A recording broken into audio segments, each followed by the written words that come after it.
And now Chapter 6 of the Adi Leela.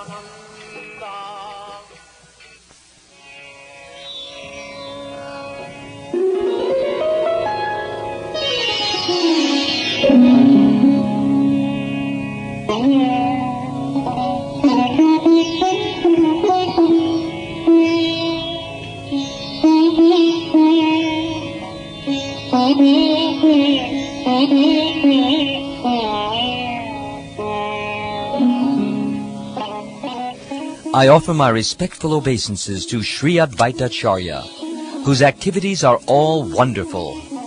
By his mercy, even a foolish person can describe his characteristics. All glories to Lord Sri Chaitanya Mahaprabhu. All glories to Lord Nityananda. All glories to Advaita Acharya. And all glories to all the devotees of Lord Sri Chaitanya Mahaprabhu. In 5 verses I have described the principle of Lord Nityananda. Then in the following 2 verses I describe the glories of Sri Advaita Acharya. Lord Advaita Acharya is the incarnation of Mahavishnu, whose main function is to create the cosmic world through the actions of Maya. Because he is non-different from Hari, the Supreme Lord, he is called Advaita. And because he propagates the cult of devotion, he is called Acharya. He is the Lord and the incarnation of the Lord's devotee. Therefore I take shelter of him. Sri Advaita Acharya is indeed directly the Supreme Personality of Godhead himself. His glory is beyond the conception of ordinary living beings. Mahavishnu performs all the functions for the creation of the universes. Sri Advaita Acharya is his direct incarnation. That Purush creates and maintains with his external energy. He creates innumerable universes in his pastimes. By his will, he manifests himself in unlimited forms, in which he enters each and every universe.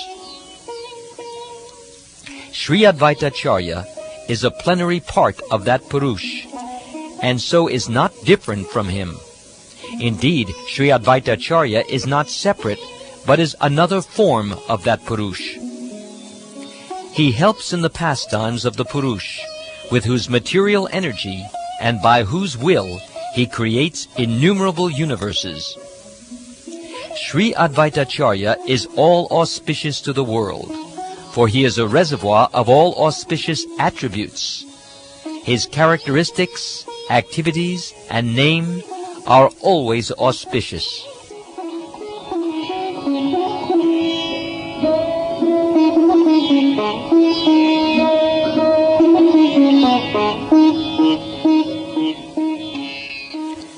Mahavishnu creates the entire material world with millions of his parts, energies, and incarnations.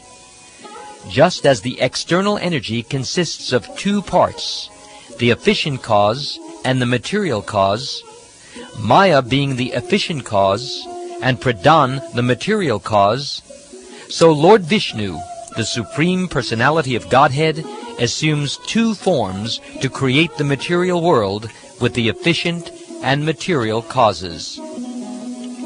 Lord Vishnu himself is the efficient cause of the material world, and Narayan in the form of Sri Advaita is the material cause. Lord Vishnu in his efficient aspect glances over the material energy, and Sri Advaita as the material cause creates the material world. Although the Sankhya philosophy accepts that the material ingredients are the cause, the creation of the world never arises from dead matter. The Lord infuses the material ingredients with his own creative potency. Then, by the power of the Lord, creation takes place.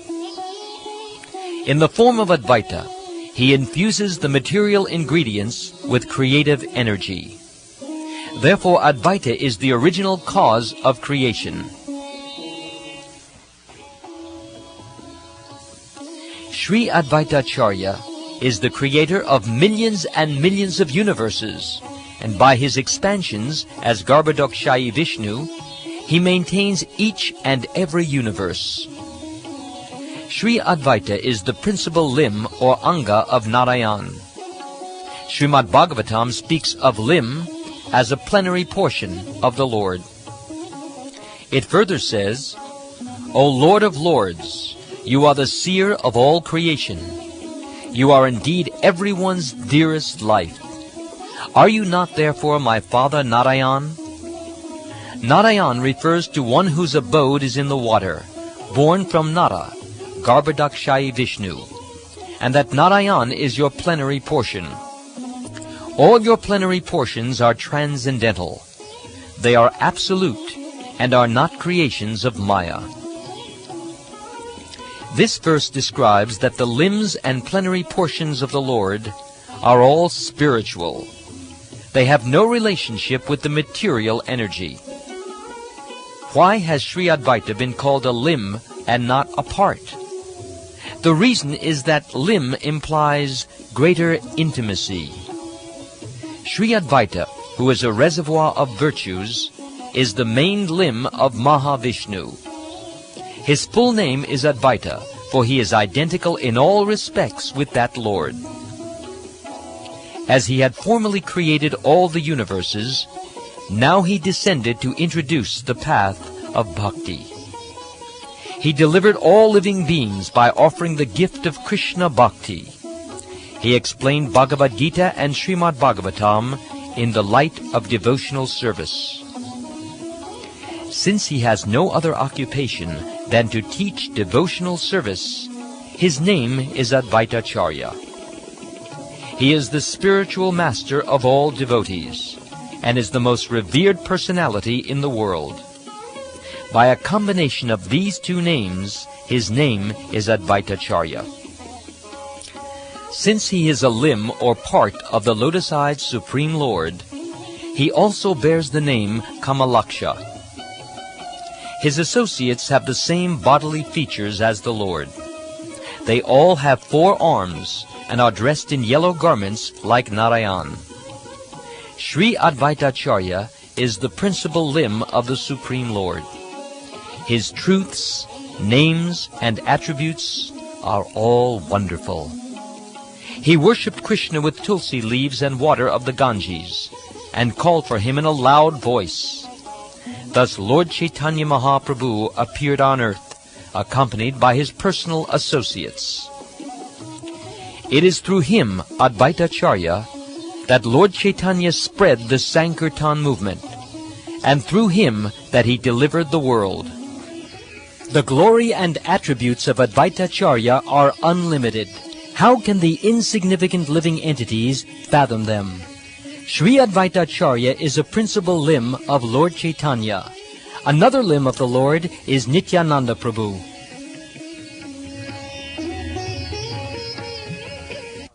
The devotees headed by Srivas are his smaller limbs. They are like his hands, his face, eyes, and his disc, and other weapons. With all of them, Lord Chaitanya performed his pastimes, and with them he spread his mission.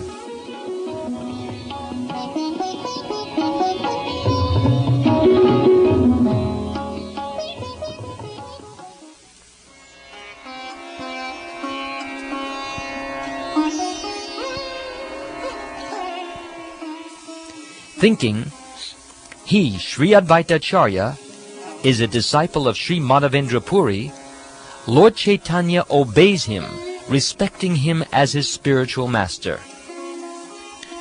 To maintain the proper etiquette for the principles of religion, Lord Chaitanya bows down at the lotus feet of Sri Advaita Acharya with reverential prayers and devotion. Sri Advaita Acharya, however, considers Lord Chaitanya Mahaprabhu his master, and he thinks of himself as a servant of Lord Chaitanya Mahaprabhu. He forgets himself in the joy of that conception and teaches all living entities, "You are servants of Sri Chaitanya Mahaprabhu." The conception of servitude to Sri Krishna generates such an ocean of joy in the soul that even the joy of oneness with the Absolute, if multiplied 10 million times, could not compare to a drop of it. He says, "Nityananda and I are servants of Lord Chaitanya." Nowhere else is there such joy as that which is tasted in this emotion of servitude. The most beloved goddess of fortune resides on the chest of Sri Krishna. Yet she too, earnestly praying, begs for the joy of service at his feet. All the associates of Lord Krishna, such as Brahma, Shiva, Narad, Shuk, and Sanatan, are very much pleased in the sentiment of servitude. Sri Nityananda, the wandering mendicant, is the foremost of all the associates of Lord Chaitanya. He became mad in the ecstasy of service to Lord Chaitanya. Srivas, Haridas, Ramdas, Gadadhar, Murari, Mukunda, Chandrasekhara, and Bakrishrar are all glorious and are all learned scholars, but the sentiment of servitude to Lord Chaitanya makes them mad in ecstasy. Thus they dance, sing, and laugh like madmen, and they instruct everyone, "Just be loving servants of Lord Chaitanya." Sri Advaita Acharya thinks, "Lord Chaitanya considers me his spiritual master, yet I feel myself to be only his servant." Love for Krishna has this one unique effect. It imbues superiors, equals, and inferiors with the spirit of service to Lord Krishna. For evidence, please listen to the examples described in the revealed scriptures, which are also corroborated by the realization of great souls.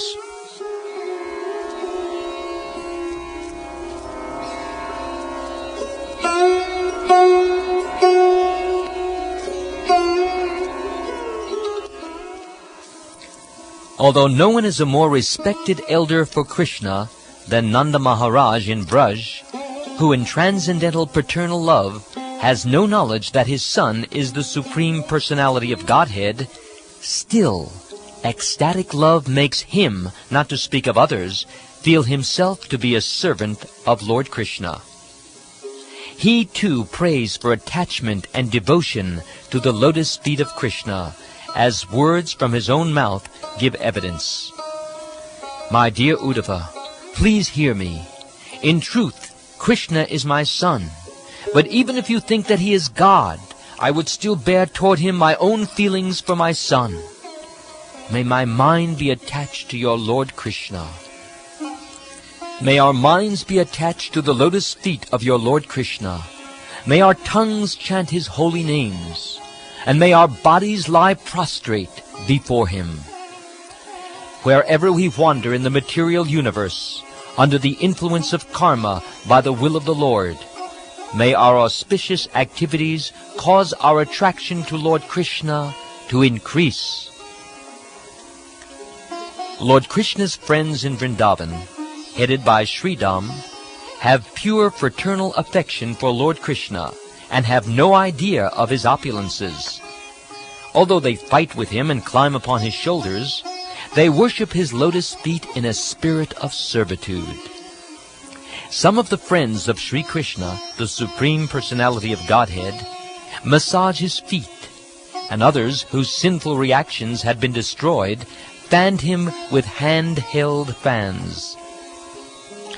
Even the beloved girlfriends of Lord Krishna in Vrindavan, the gopis, the dust of whose feet was desired by Sri Uddhava, and beyond whom no one is more dear to Krishna, regard themselves as Krishna's maidservants. As one of the gopis sang in the Srimad Bhagavatam, "O Lord, remover of the afflictions of the inhabitants of Vrindavan, O hero of all women, O Lord, who destroys the pride of your devotees by your sweet, gentle smile. O friend, we are your maidservants. Please fulfill our desires and show us your attractive lotus face. O Uddhava, it is indeed regrettable that Krishna resides in Mathura. Does he remember his father's household affairs, his friends, and the cowherd boys? Oh, great soul, does he ever talk about us, his maidservants? When will he lay on our heads his aguru-scented hand?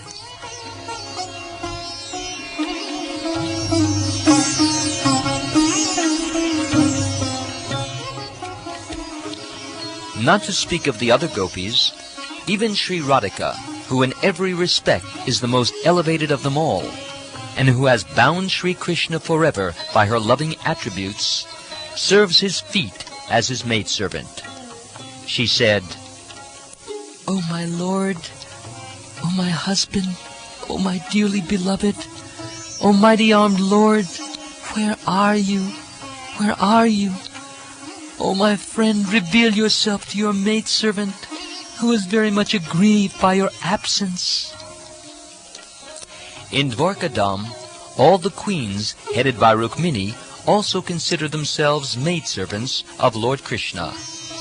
Rukmini said, When Jarasandha and other kings, bows and arrows upraised, stood ready to deliver me in charity to Shishupal, Krishna forcibly took me from their midst as a lion takes its share of goats and sheep.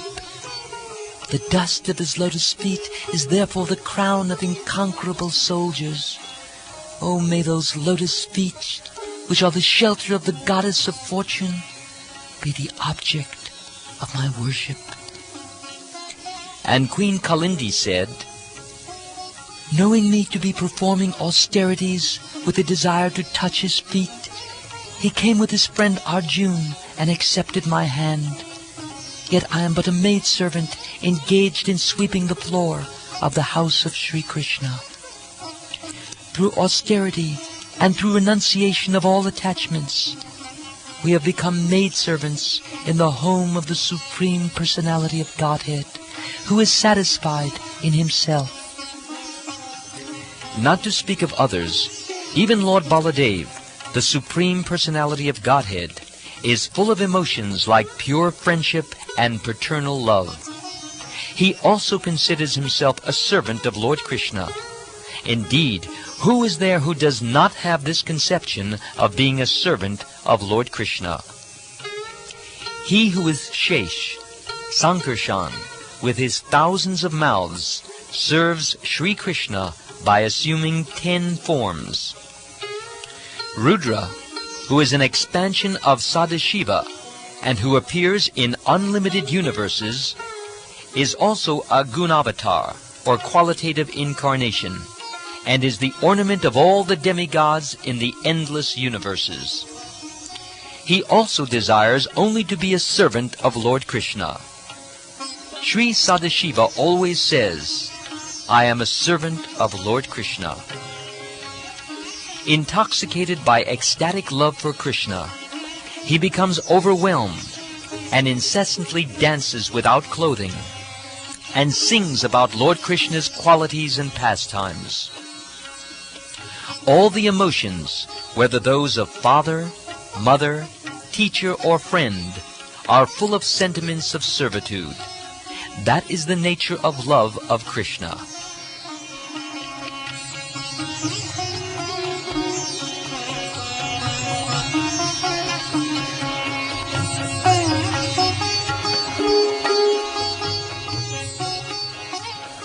Lord Krishna, the one Master and the Lord of the universe, is worthy of being served by everyone.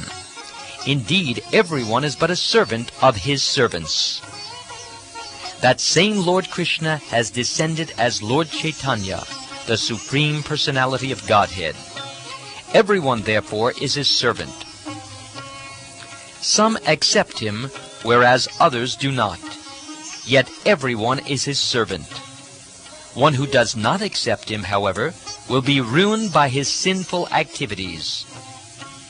Advaitacharya said, "I am a servant of Lord Chaitanya, a servant of Lord Chaitanya. I am a servant of Lord Chaitanya and a servant of his servants." Saying this, Advaita Prabhu dances and loudly sings. Then at the next moment, he quietly sits down. The source of the sentiment of servitude is indeed Lord Balaram. The plenary expansions who follow him are all influenced by that ecstasy. Lord Sankarshan, who is one of his incarnations, always considers himself a devotee. Another of his incarnations, Lakshman, who is very beautiful and opulent, always serves Lord Ram. The Vishnu who lies on the causal ocean is an incarnation of Lord Sankarshan, and accordingly, the emotion of being a devotee is always present in his heart. Advaitacharya is a separate expansion of him. He always engages in devotional service with his thoughts, words, and actions. By his words he declares, "I am a servant of Lord Chaitanya." Thus with his mind he always thinks, "I am his devotee." With his body he worshipped the Lord by offering Ganges water and tulsi leaves, and by preaching devotional service he delivered the entire universe. Shesha Sankarshan, who holds all the planets on his heads, expands himself in different bodies to render service to Lord Krishna. These are all incarnations of Lord Krishna, yet we always find that they act as devotees. The scriptures call them incarnations as devotees, or Bhakta Avatar. The position of being such an incarnation is above all others. Lord Krishna is the source of all incarnations, and all others are his parts and partial incarnations. We find that the whole and the part behave as superior and inferior. The source of all incarnations has the emotions of a superior when he considers himself the master, and he has the emotions of an inferior when he considers himself a devotee. The position of being a devotee is higher than that of equality with Lord Krishna, for the devotees are dearer to Lord Krishna than his own self. Lord Krishna considers his devotees greater than himself.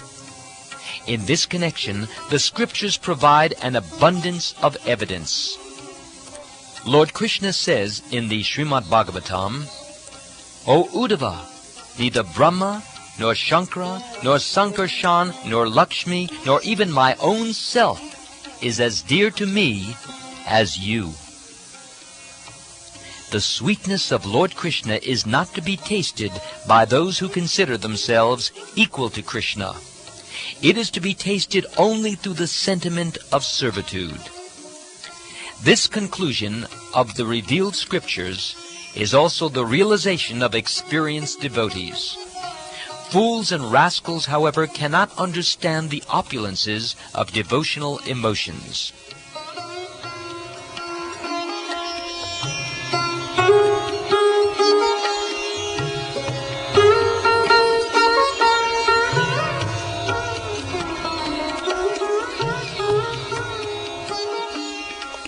Baladev, Lakshman, Advaitacharya, Lord Nityananda, Lord Shesh, and Lord Sankarshan taste the nectarine mellows of the transcendental bliss of Lord Krishna by recognizing themselves as being his devotees and servants. They are all mad with that happiness, and they know nothing else. Not to speak of others, even Lord Krishna himself becomes thirsty to taste his own sweetness. He tries to taste his own sweetness, but he cannot do so without accepting the emotions of a devotee. Therefore Lord Krishna accepted the position of a devotee and descended in the form of Lord Chaitanya, who is complete in every respect. He tastes his own sweetness through the various emotions of a devotee. I have formally explained this conclusion. All the incarnations are entitled to the emotions of devotees. There is no higher bliss than this. The original Bhaktavatar is Sankarshan. Sri Advaita is counted among such incarnations. The glories of Sri Advaitacharya are boundless, for his sincere vibrations brought about Lord Chaitanya's descent upon this earth. He liberated the universe by preaching Sankirtan. Thus the people of the world received the treasure of love of Godhead through the mercy of Sri Advaita. Who can describe the unlimited glories of Advaitacharya? I write here as much as I have known from great authorities. I offer my obeisances 10 million times to the lotus feet of Sri Advaitacharya. Please do not take offense at this. Your glories are as fathomless as millions of oceans and seas. Speaking of its measure is a great offense indeed. All glories to Sri Advaitacharya. All glories to Lord Chaitanya Mahaprabhu and the superior Lord Nityananda. Thus, in 2 verses, I have described the truth concerning Advaitacharya. Now, O devotees, please hear about the 5 truths, the Panchatattva. Praying at the lotus feet of Sri Rupa and Sri Raghunath, always desiring their mercy, I, Krishnadas, narrate Sri Chaitanya Charitamrita, following in their footsteps.